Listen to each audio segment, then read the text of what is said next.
안녕하세요. 반갑습니다. 허재삼 작가입니다. 오늘 제가 여러분들께 소개해 드릴 책은요, 박상배 작가님이 지은 인생의 차이를 만드는 독서법 본깨적이라는 책입니다. 박상배 작가님은 독서경영 팀장, 독서경영 전문가, 책임 강사, 조선대와 고신대에서 학생지대를 맡고 있는 독서경영 컨설턴트입니다.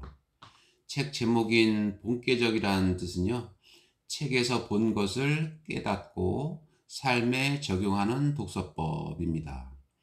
3P 자기경영연구소의 강규영 대표에 의해서 많은 사람들에게 확산되었고요. 본계적 책 읽기의 효시는 이랜드라고 볼 수 있습니다. 이랜드는 우리나라 최초로 독서 경영 시스템을 도입한 회사입니다. 자, 그러면 먼저 목차를 보겠습니다. 하나, 책을 읽다. 삶이 바뀌다. 둘, 이것이 삶을 바꾸는 책 읽기다. 셋, 실전, 본계적 책 읽기. 4. 북바인더, 책과 삶을 하나로 묶다. 네, 그럼 프롤로그를 한번 들어가 보겠습니다. 살아있는 책 읽기가 삶의 변화를 부른다. 필자는 1년에 150회 이상 책 읽기에 관한 강의를 한다. 책을 읽는 목적은 사람마다 조금씩 다르다.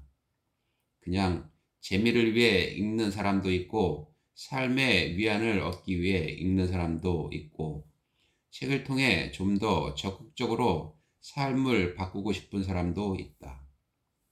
그저 재미있게 책을 읽기 위해 내 강의를 듣는 사람은 드물다. 지금과는 다른 삶을 살고 싶은 사람들, 좀 더 자신을 발전시켜 성공적인 인생을 살고 싶은 사람들이 주로 강의를 듣는다. 최선을 다해 강의를 하지만 한두 시간으로 사람들의 궁금증을 모두 풀기에는 역부족이다. 그래서 강의 중이나 강의가 끝나고 사람들의 질문이 쇄도한다. 책을 열심히 읽으면 정말 삶이 변할 수 있느냐는 질문도 많지만, 의외로 어떻게 책을 읽어야 하는지를 묻는 경우도 상당히 많다. 강의 현장에서 사람들이 호소하는 고충과 가장 많이 하는 질문들은 대략 다음 6가지다. 하나, 책을 읽으면 기억이 나지 않아요. 둘, 책을 읽다 보면 정신이 다른 곳에 가 있어요. 셋, 어떤 책을 선택해야 할지 모르겠어요. 넷, 책은 자꾸 책장에 쌓이는데 어떻게 해야 하나요? 다섯, 읽은 책을 어떻게 정리해야 하나요? 여섯, 책에 나온 내용을 어떻게 회사 일에 접목할 수 있나요? 고민과 질문의 내용은 조금씩 달라도 결국 책을 읽어도 머릿속에 잘 남지 않고 책을 삶에 활용하기는 더더욱 어렵다는 내용이다. 이 모든 문제의 근원은 다 책을 읽는 방법에 있다. 필자는 이를 죽어있는 책 읽기라고 표현한다. 잘못된 방법으로 책을 읽으면 나를 변화시키기 어렵다. 제대로 살아있는 책 읽기를 해야 의미 없이 살고 있는 나를 인생의 주인공으로 성장하게 만들 수 있다. 그렇다면 살아있는 책 읽기는 어떻게 하는 것일까? 살아있는 책 읽기는 첫째, 독서 마인드셋, 둘째, 본계적 독서법, 셋째, 북바인더로 구성되어 있다. 첫째, 독서 마인드셋은 말 그대로 책에 대한 오해를 풀고 왜 책을 읽어야 하는지 동기를 부여하는 과정이다. 책을 읽고 싶어도 시간이 부족해서 읽을 수 없다는 분, 책을 읽어도 하루만 지나면 내용이 가물가물해 괴롭다는 분, 아무리 책을 읽어도 삶이 바뀌지 않는다며 절망하는 분일수록 마인드셋이 필요하다. 2장에 그 내용이 소개되어 있다. 둘째, 본계적 책 읽기는 살아있는 책 읽기의 몸통과도 같다. 책에 흥미를 느끼고 삶을 변화시키기 위해 어떻게 책을 읽어야 하는지 구체적으로 방법을 알려준다. 책만 읽고 끝나는 것이 아니라 업무, 미팅, 공부 등 자신의 삶에 적용할 수 있도록 돕는 책 읽기 방법이라 할 수 있다. 본계적 책 읽기 방법은 3장에 자세히 설명했으니 읽어보면 실질적인 도움을 얻을 수 있을 것이다. 마지막으로 북바인더는 책을 통해 알게 된 지식을 체계적으로 분류하고 생활에 적용할 수 있도록 도와주는 도구다. 북바인더와 관련한 내용은 4장에 소개했다. 북바인더라는 시스템을 잘 활용하면 생활이 달라지고 업무 능력을 비롯한 개인의 능력이 일취월장함을 느낄 수 있을 것이다. 살아있는 책 읽기는 필자 혼자서 만든 것이 아니다. 독서 경영 현장에서 만난 수많은 분들과 함께 만든 독서법으로 그분들의 목소리가 녹아있다. 책 읽기의 어려움을 토로하는 분들의 이야기를 듣고 부족한 부분을 보충하면서 만든 것이 살아있는 책 읽기다. 오랜 시간 공들여 만든 살아있는 책 읽기를 좀 더 많은 사람들과 공유하고 싶어 책을 쓰기 시작했다. 강의를 하면서 만난 분들이나 지인들이 왜 책을 내지 않느냐며 집필을 권유한 것도 책을 써보자는 용기를 내게 했다. 하지만 책을 쓰는 일은 쉽지 않았다. 처음에는 강의에서 늘 하던 이야기를 글로 옮기면 되지 않을까 간단하게 생각했는데 강의를 하는 것과 글을 쓰는 것은 크게 달랐다. 네, 그럼 본문으로 한번 들어가 보겠습니다. 책을 읽다, 삶이 바뀌다. 책은 삶을 변화시킬 수 있는 큰 동력을 갖고 있다. 그럼에도 선뜻 책을 읽지 못하는 이유는 책을 읽으면 정말 삶이 변할 수 있다는 것을 믿지 못하기 때문이다. 책을 읽었는데도 삶에 아무 변화가 없었던 것은 책을 제대로 읽지 못했거나 읽었어도 읽은 것으로만 끝냈기 때문이다. 운명처럼 만난 책, 새로운 삶을 선물하다. 2008년 8월 새벽 4시. 한여름인데도 한강 다리 위에서 맞는 새벽은 차갑기만 했다. 발밑에 흐르는 한강의 물결이 유혹하듯 출렁였다. 곧 이승에서의 삶을 송두리째 걷어갈 물결이었지만 무섭지는 않았다. 오히려 스스로도 놀랄 정도로 담담했다. 잠시 잠깐 충동적으로 내린 결정이 아니었기에 35의 짧은 생을 마감하려는데도 아무런 미련도 없었다. 불행은 혼자 오지 않는다고 했던가. 그리 특별할 것도 나쁠 것도 없는 평범한 삶의 불행의 그림자가 드리우기 시작한 것은 첫 딸이 태어나면서부터다. 2001년 11월 사랑하는 아내와 결혼할 때만 해도 장밋빛 미래를 상상하며 꿈에 부풀어 있었다.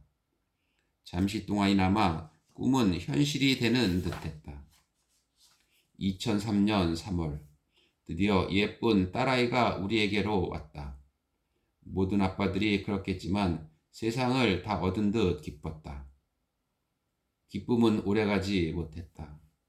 한 달, 두 달, 세 달이 지나도 아이는 말을 하지도 몸을 뒤집지도 못하고 그대로였다. 처음에는 좀 늦는 것일 뿐이라 여기고 대수롭지 않게 생각했다. 하지만 시간이 지나도 자라지 않는 아이의 모습에 그제야 병원을 찾았고 아이는 뇌성마비 1급 판정을 받았다. 평생 걸을 수도 혼자서는 몸을 가눌 수도 없다고 했다. 그때부터 2007년까지 약 4년 동안 아이 치료비를 마련하기 위해 안간힘을 쓰며 살았다. 안경원에서 일해 버는 수입으로는 한 달에 몇백만 원씩 하는 치료비를 도저히 감당할 수 없어 무리를 해서 주식 투자를 하기도 했다. 다행히 총각 시절부터 주식 관련 책을 꽤 많이 섭렵하면서 꾸준히 노하우를 쌓은 덕분에 수익이 제법 괜찮았지만 행운은 거기까지였다. 주식으로 승승장구하던 2007년 초 어느 날 해외에서 열리는 안경, 거만 컨벤션 행사에 참여하느라 친구에게 주식을 맡기게 되었다. 형제보다도 믿을 수 있는 친한 벗이었는데 친구는 내 전재산 10억 원을 들고 행방을 감춰버렸다. 세상에 대한 분노와 불만에 가득 차 매일 술만 마시며 지냈다. 아무리 고민해도 답이 보이지 않아 결국 삶을 정리하자 결심하고 한강을 찾았다. 마지막으로 가족 사진을 보기 위해 꺼져 있던 휴대전화를 켰는데 아내가 보낸 문자가 눈에 들어왔다. 지금보다 빛이 10배가 많아도 좋으니 옆에 있어줘요. 그 문자를 보고 차마 뛰어내릴 수는 없었다. 예상치 못한 곳에서 찾은 삶의 용기. 아내의 문자에 마음을 돌리고 택시를 타고 집으로 돌아왔다. 극단적인 선택을 실행에 옮기지 않고 돌아왔지만 달라진 것은 아무것도 없었다. 사기를 당해 쌓인 빚을 갚을 길도 없고 엄청난 치료비를 쏟아부어도 딸아이는 좀처럼 나아질 기미가 보이지 않았다. 절망스러운 현실 앞에 신이란 신은 다 찾아가며 울고 또 울었다. 한참을 울다 문득 나처럼 죽으려고 했던 사람들은 어떻게 살았을까 궁금해졌다. 방법을 고민하다 혹시 책이라면 내가 원하던 이야기가 있지 않을까 생각했다. 씻지도 않고 그 길로 바로 동네 서점에 갔다. 까치머리에 눈곱이 잔뜩 낀 얼굴, 낡은 추리닝 차림에 슬리퍼를 질질 끌고 다니는 모습은 전형적인 백수나 거린에 가까웠다. 지금 생각하면 어떻게 그런 모습으로 벌건 대낮에 바깥 출입을 했는지 낯이 뜨겁다. 서점에서 책을 둘러보던 중 인상적인 책 한 권을 만났다. 선명한 노란색 띠지에 새겨진 한 달 벌어 한 달 먹고 사는 당신을 위한 인생의 반전이라는 글귀가 마음을 흔들어 놓았다. 꼭 나 같은 인생을 위한 책이란 생각이 들어 덥석 책을 집어들었다. 그 책이 바로 천호식품 김영식 회장이 쓴 10m만 더 뛰어봐였다. 마을버스를 타고 집으로 돌아오는 길에 책을 읽기 시작했다. IMF 시절 한순간에 몰락한 저자가 한 끼 밥값이 없어 소주로 허기를 달래며 새벽부터 강남역 지하도에서 전단을 돌리는 열정과 뚝심으로 1년 만에 20억 원의 빚을 갚고 재기에 성공한 내용을 담은 책이었다.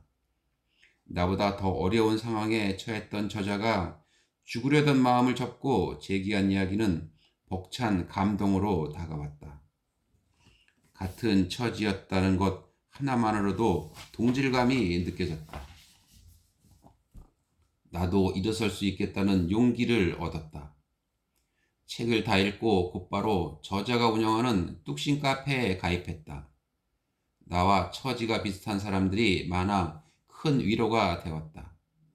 카페에서 주관하는 독서 공모전에도 응모해 서툰 글씨지만 진실을 담아 독후감을 썼고 보름 후 카페에서 1등으로 당선됐다는 연락을 받았다. 1등 상금이 100만 원이었는데 그 100만 원은 내게 바닥까지 추락했던 삶의 자신감을 다시 끌어올려준 한 줄기 빛과도 같았다. 뚝심 카페에서 열심히 활동하던 어느 날 김영식 회장이 특강을 한다는 소식이 들려왔다. 혹시 미리 가면 회장님을 만나 질문을 할 수 있을지도 모른다는 기대로 오후 1시에 특강이 시작되는데 오전 9시 30분에 강의장에 도착했다. 무려 3시간 30분이나 일찍 간 것이다. 기대와는 달리 강의 시작 전에 저자를 만나는 행운은 일어나지 않았다. 하지만 강의가 시작한 후 내 생에 잊을 수 없는 사건이 벌어졌다. 김영식 회장은 들어오자마자 오늘 강의장에 가장 빨리 오신 분 앞으로 나오세요 라고 말했다. 번쩍 손을 들고 나갔더니 언제 오셨나요? 라고 물었다. 오전 9시 30분에 왔다고 대답하니 김영식 회장은 깜짝 놀라며 과분한 칭찬을 했다. 약속 시간 15분 전에 도착하면 사업에 성공할 수 있는 기본을 갖추었다고 생각합니다. 그런데 3시간 30분 전에 왔다니.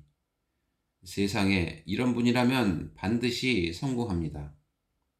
처음 들어보는 큰 칭찬에 나는 잔뜩 고무되었다. 김영식 회장은 가장 일찍 온 사람에게 주는 상품이라며 5만 원짜리 문화상품권에다 건강식품 선물 세트까지 따로 챙겨주었다. 따뜻한 격려에 나는 처음 10m만 더 뛰어봐를 읽었을 때보다 더 큰 용기와 자신감을 얻을 수 있었다. 책의 힘을 절감한 첫 경험. 김영식 회장이 준 문화상품권을 들고 다시 동네 서점에 갔다. 그때 10m만 더 뛰어봐 못지않게 내 마음을 움직인 책. 가슴 뛰는 삶을 만났다. 10m만 더 뛰어봐가 할 수 있다는 자신감을 갖게 해준 책이라면 가슴 뛰는 삶은 무엇을 하고 살지를 고민하게 하고 내가 진정 간절히 원하는 것이 무엇인지 깨닫게 해준 책이다. 그때까지 돈을 많이 벌고 싶다는 욕심만 있을 뿐 분명한 인생의 비전을 갖고 살지는 못했다. 진지하게 고민해 본 적도 없는 것 같다. 그저 하루하루 버티고 살아남는데 급급했다. 총각 시절 잠시 안경원을 그만두고 공부를 해야 하나 고민한 적은 있다. 공부에 대한 비전을 품어서라기보다는 자존심 때문이었다. 고등학교 2학년 때 어머니가 위암 선고를 받았다. 말기라 치료를 해도 생존을 장담할 수 없는 상황. 그 충격에 공부를 손에서 놓았다. 한참 공부해야 할 시기였지만 매일 만화책만 들여다보며 호송세월했다. 보다 못한 어머니가 죽기 전에 내가 대학 가는 걸 보면 소원이 없겠다라며 호소하는 모습에 겨우 정신을 차렸지만 중요한 시기에 8개월이라는 공백은 극복하기 힘들었다. 결국 성적에 맞게 안경광학과에 진학해 졸업한 뒤 안경사로 일하던 중 우연히 고등학교 동창을 만났다. 안경원 바닥을 청소하다 누군가 내 이름을 불러 고개를 들어보니 친구가 나를 내려다보고 있었다. 그 친구가 사법고시에 합격했다는 소식은 이미 들어 알고 있었다. 연수원 동기인 듯한 17명의 사람들과 함께 있었는데 왠지 모를 부끄러움에 인사도 하지 못하고 자리를 피해 도망가고 말았다. 이후 한동안 방황하며 다시 공부를 해볼까 고민했지만 시간이 지나면서 흐지부지 됐다. 진지한 성찰 없이 알량한 자존심만으로는 삶을 변화시키기에 역부족이었다. 가슴 뛰는 삶은 뚜렷한 비전 없이 살던 나를 되돌아보게 해준 소중한 책이다. 책을 읽으면서 수없이 자문했다. 과연 내가 간절히 원하는 일은 무엇일까? 내 가슴을 뛰게 만드는 삶은 어떤 것일까? 끊임없이 스스로 묻고 답하면서 답을 찾았다. 당신아는 이외에도 구본현 선생의 익숙한 것과의 결별 등 삶을 성찰하고 자기 변화를 꾀하는데 도움이 될 만한 책을 주로 읽었다. 책을 읽는 것으로 끝나지 않고 저자가 하는 강연을 쫓아다니며 들었다. 그러다 어느 순간부터 나도 그들처럼 사람들과 진심으로 소통하는 강사가 되고 싶다는 꿈을 꾸기 시작했다.